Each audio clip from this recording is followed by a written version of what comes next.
الحمد لله وكفى وسلام على عباده الذين اصطفى أما بعد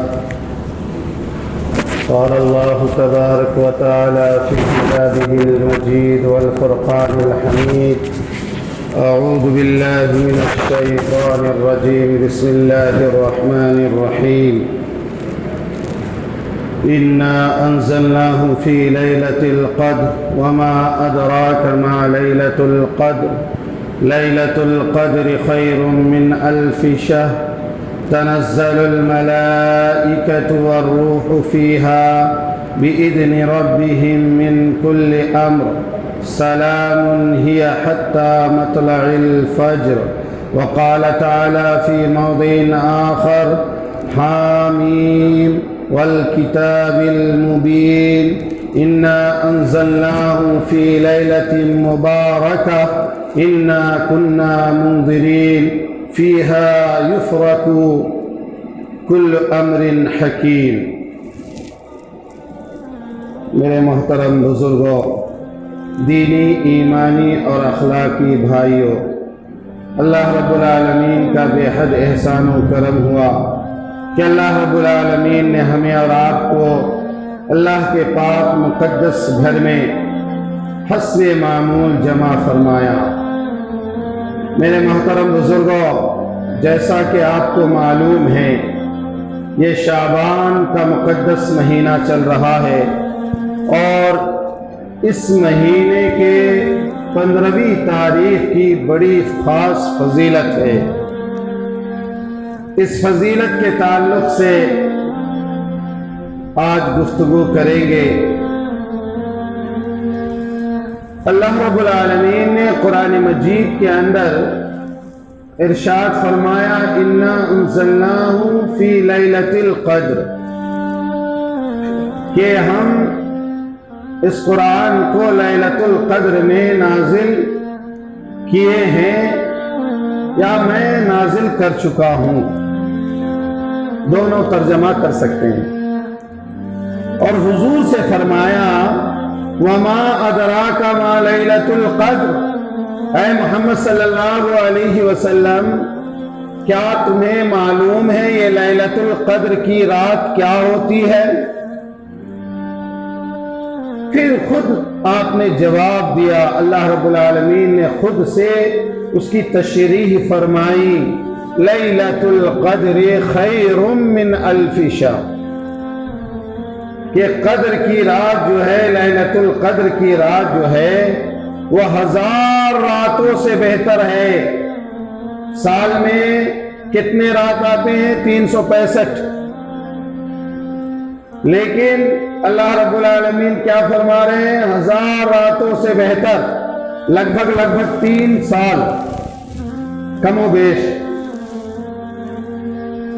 میرے محترم بزرگ اور دوستو، بیچ میں یہ بات واضح کر دوں کہ لیلۃ القدر رمضان میں آتا ہے اور یہ مہینہ شعبان کا مہینہ ہے۔ علماء کا اس میں اختلاف ہے، لیکن علماء جمہور اس بات کا اقرار کرتے ہیں کہ جس طریقے سے لیلۃ القدر کی فضیلت ہے اسی طریقے سے شعبان کے مہینے میں اللہ رب العالمین نے شعبان کی 15ویں رات اور 15ویں دن یعنی 15 تاریخ کی فضیلت رکھی ہے۔ چند راتیں ہیں جو فضیلت کے بڑے حامل ہیں۔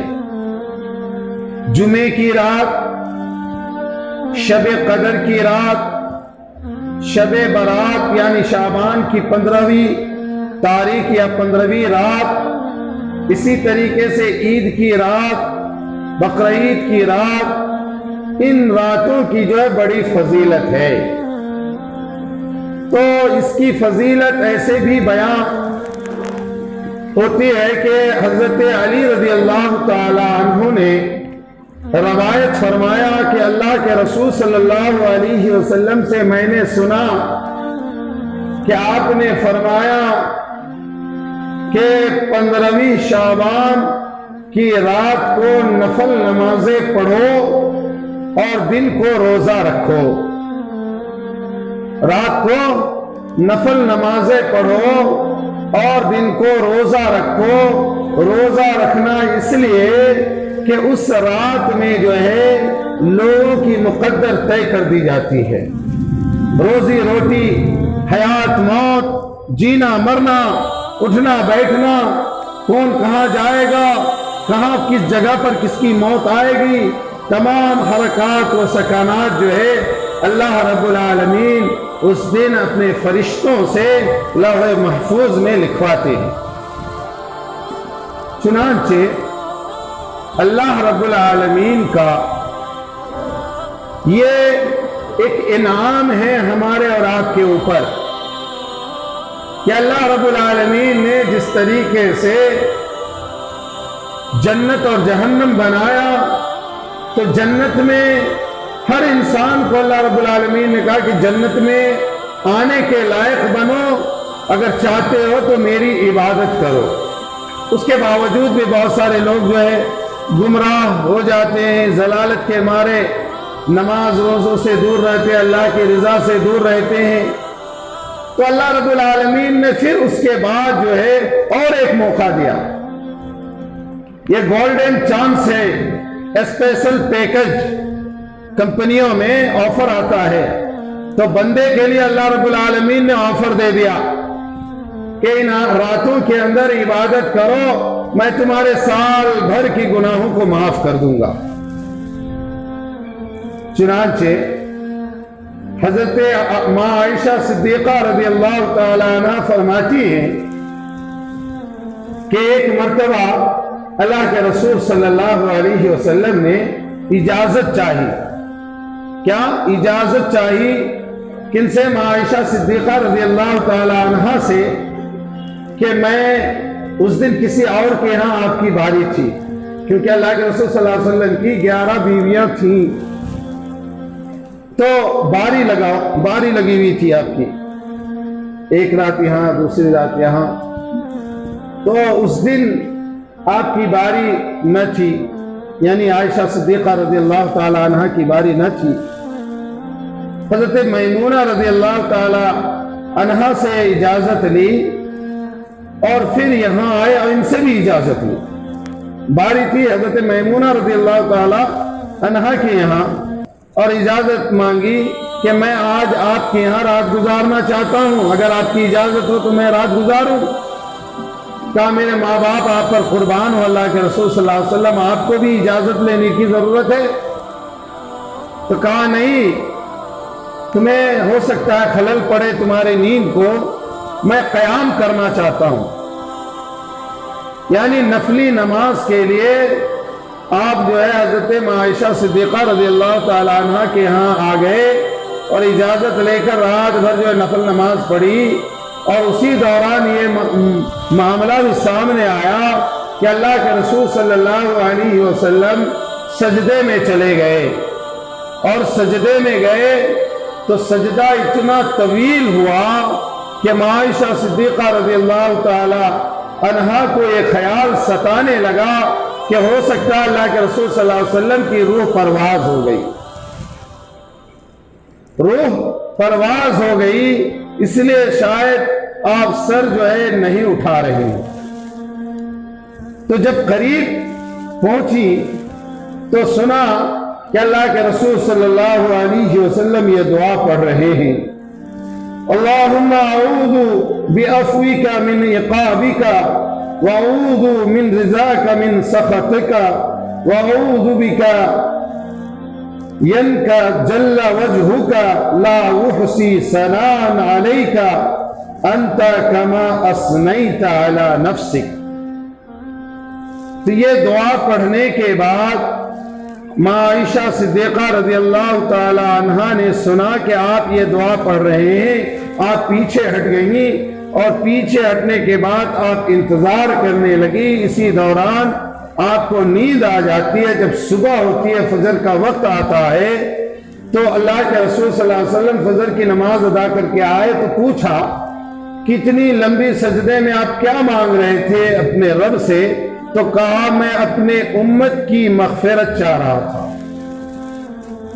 یہ رات جو ہے یہ مغفرت کی رات ہے، یہ رات جو ہے انسان اپنی گناہوں کی معافی تلافی کرے، اللہ رب العالمین اتنی مغفرت کرتا ہے کہ اللہ کے رسول صلی اللہ علیہ وسلم نے فرمایا کہ اللہ رب العالمین اتنی مغفرت کرتا جتنا کہ بنو کلب کے بکریوں کے جسم پر بال نہیں۔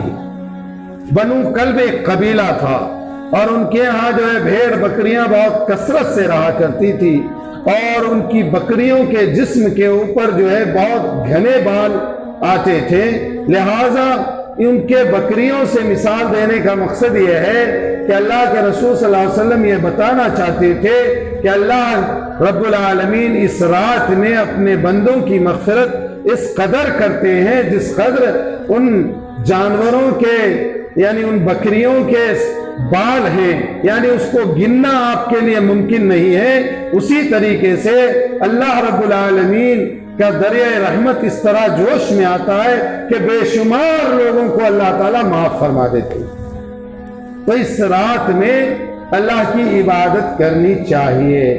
ایک بات بتاتا چلوں کہ یہ اختلافی مسئلہ ہے، چونکہ یہ مسائل نہیں ہے، فضائل ہے، اس لیے اس میں کوئی حرج نہیں ہے۔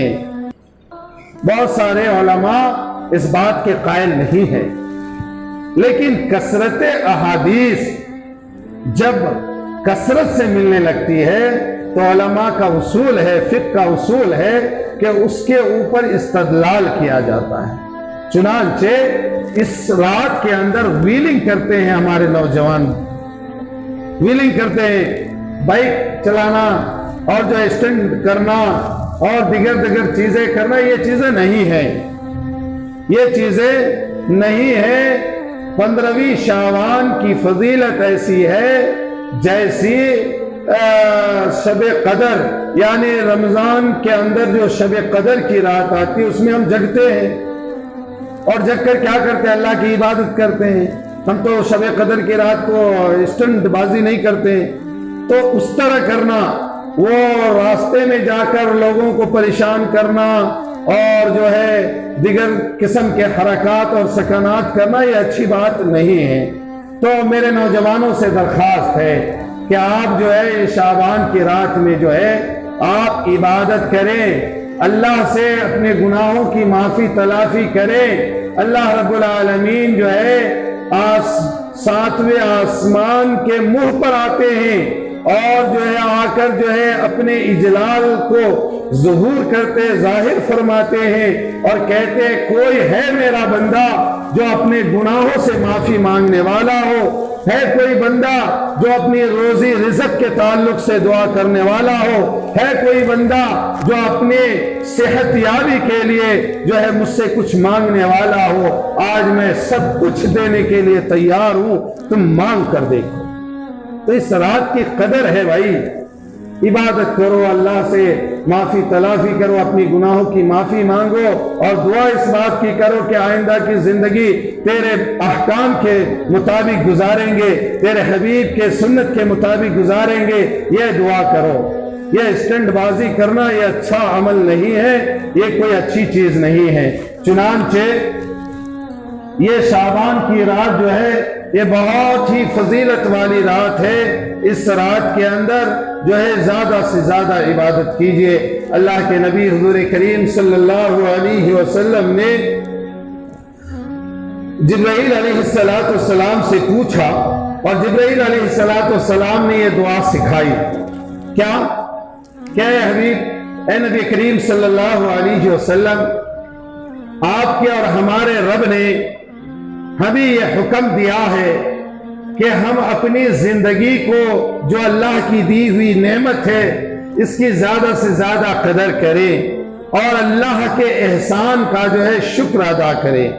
لہذا فیہا یفرق کل امر حکیم، اس دن جو ہے تمہارے مقدر کا فیصلہ کیا جاتا ہے، اس دن جو ہے تمہارے رزق کا فیصلہ ہوتا ہے، اس دن جو ہے تمہاری ہر چیز کو اللہ رب العالمین طے کرتے ہیں۔ اور ادھر بندہ کیا کرتا ہے؟